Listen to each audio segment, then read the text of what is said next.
সম্মানীয় জেলা শিক্ষা এবং প্রশিক্ষণ প্রতিষ্ঠান বলাঙ্গীরের অধ্যক্ষ মহোদয়, সম্মানীয় এই অনুষ্ঠানের সমস্ত বরিষ্ঠ শিক্ষক ও প্রশিক্ষিকা, এই অনুষ্ঠানে কার্যরত থাকার সমস্ত কর্মচারী বৃন্দ,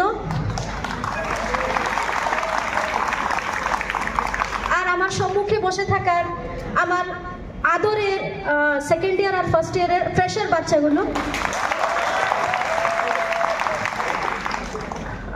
বলতে গেলে ঔপচারিক রূপে সবাই থেকে স্বাগত জানাচ্ছি। খুব সুন্দর আয়োজন, ভালো লাগছে।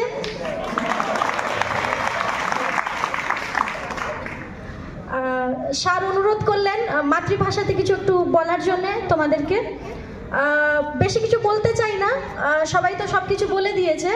খালি এইটুকু বলবো, জীবনের প্রত্যেকটা মুহূর্ত কিছু না কিছু আমাদেরকে শেখার জন্য সুযোগ দিয়ে থাকে।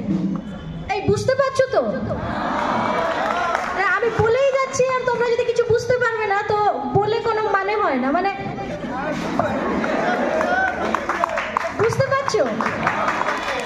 আরে মতে ওড়িয়া আইসি পিলে খালি we are trying to do something different.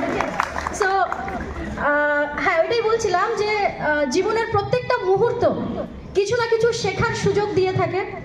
শেখার মনোবৃত্তিটা নিজের মধ্যে রাখবে, ঠিক আছে? আর যেরকম কি মমতা ম্যাডাম বললেন, এটা একটা মানে ট্রেনিং ইনস্টিটিউট, এখানে আমরা মানে অনেক কিছু শিখি, ঠিক আছে? তো তোমাদের থেকে ওই রকমের মানে ব্যবহার আচরণ তোমাদের থেকে আশা করা যায়, যেটা কি পরবর্তী সময় মানে একটা সুস্থ সমাজ গঠন করতে সাহায্য করবে। তো যখনও ভেতরে প্রবেশ করবে, যারা বড়, যারা গুরুজন, ওদেরকে সম্মান দেবে, নমস্কার করবে, ঠিক আছে? ছোটদের আর নিজের বাকি তোমাদের সঙ্গে যারা পড়ে ওদেরকেও রেসপেক্ট করবে, সম্মান দেবে। আরেকটা কথা যেটা হয়েছে যে ভালো শ্রোতা হতে চেষ্টা করবে, শুনবে, সামনের লোক কি বলছে শুনবে, উত্তর দেওয়ার জন্য না, ওর ভাবনাটাকে বোঝার জন্য কি বলতে চায়, ঠিক আছে?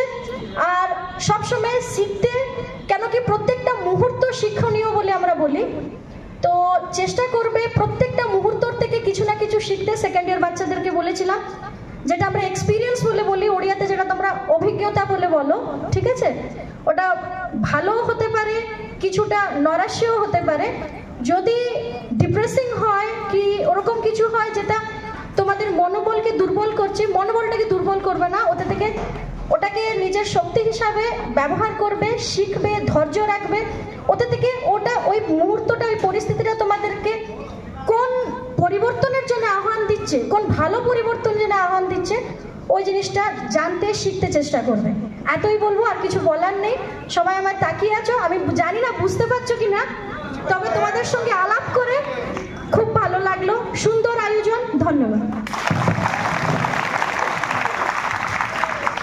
ধন্যবাদ ম্যাম, তাদের এক্সেলেন্ট স্পিচ।